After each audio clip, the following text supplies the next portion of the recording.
Welcome to part 9 of our video series on sampling distribution theory.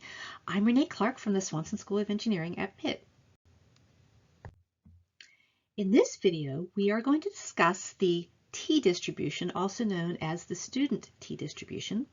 We're going to compare the t and the z distributions and further discuss various properties of the t-distribution. Okay, so thus far, we've talked about the z-distribution, so you're familiar with the z-distribution, okay? The standardization of x bar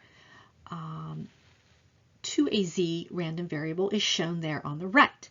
So x bar, subtract off its mean, divide by its standard deviation, sigma over the square root of n, where sigma is the population standard deviation. Okay, so z, the z distribution, makes use of the population standard deviation, sigma. Okay, now knowing the parameter value, sigma, might be reasonable if one is highly familiar with a given population or a process. But in general, sigma or other parameters are unknown, tend to be unknown, and we must estimate them, okay?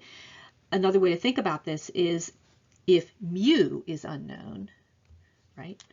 Typically where we estimate mu, then sigma is likely going to be unknown as well, okay? However, as an academic exercise and as a place to get started, to this point, we've assumed sigma to be known, and we've used the z distribution. Okay. Now, in reality, typically, we have to estimate sigma, which is the population standard deviation. Okay.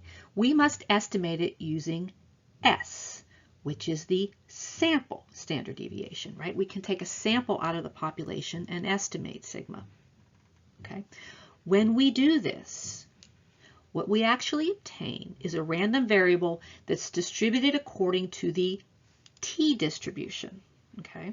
And it looks a lot like z, okay? The difference being that instead of using sigma, we use S, okay? So t is obtained by taking your sample mean, subtracting off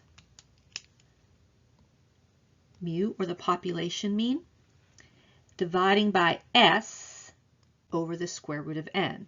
S is the estimate of sigma, so S is the sample standard deviation. Okay, so t has n-1 degrees of freedom, and what's key about t is that your parent population of x must be normally distributed.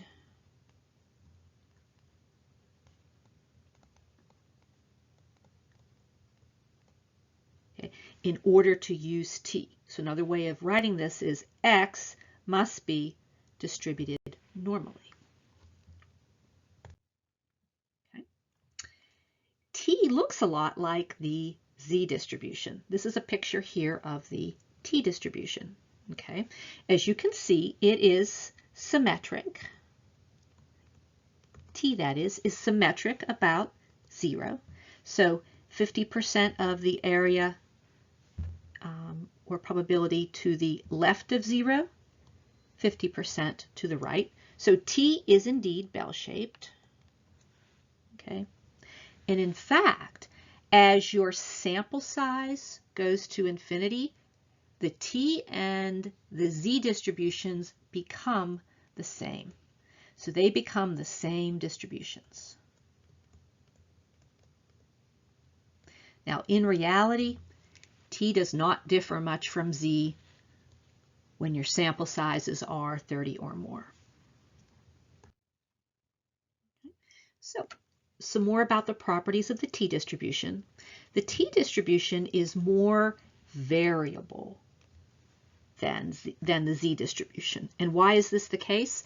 It's the case because T depends on the fluctuation of two statistics. And as we recall, statistics are random variables. So it depends on the fluctuation of two statistics from sample to sample. And what are these two statistics? X bar and S, as shown in the formula for T. Okay? Compare that in the formula for Z.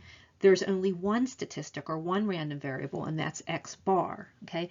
And that's because sigma, being a parameter, is not a random variable. Okay? It's a constant that characterizes your population. Okay, some additional things about T. The central limit theorem does not relate to T. The central limit theorem relates just to the normal distribution or the Z distribution and actually requires the use of sigma. Let's look at a picture of the Z versus the T distribution. Okay, so I am going to highlight in green a picture of the Z distribution. Okay, so that's the Z, or the standard normal distribution, in green. In red is a picture of the T distribution with a sample size of about close to 30, somewhere close to 30. So just visually, what you can see, okay, is that the Z distribution is pointier or more pointy or has a higher peak than the T distribution. Okay, so the T distribution then is less pointy than Z. Okay, so what that means is that the T distribution actually has more area in its tails. So what do we mean by the tails? The tails we mean out, far away from the center or the mean. Okay, so let's take a picture or a point right here on the x-axis. Okay, you'll notice for that point along the x-axis that the red curve, which is T, sits higher than the green curve, which is Z. Okay, so that means there's more area under the red curve or the T curve at that point than there is under the green curve. Okay. Yellow is just what's under the green curve, and I'm going to superimpose it in blue. Here is all the area under the red curve. So T has more area in the tails, or far out from, or further out from mu. Okay. Another way to state that is that T has heavier or thicker tails than the Z distribution. Okay.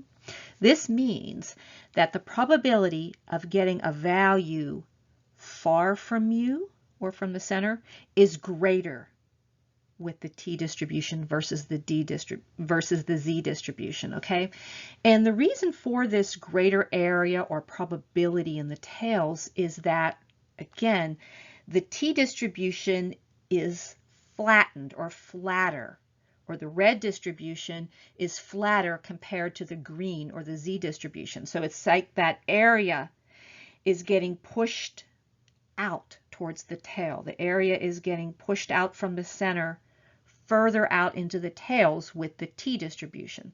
That's why there's more area in the tails with T, or higher probability in the tails with the T distribution relative to the Z distribution. Thank you to the NSF under grant number 233-5802 for supporting our work.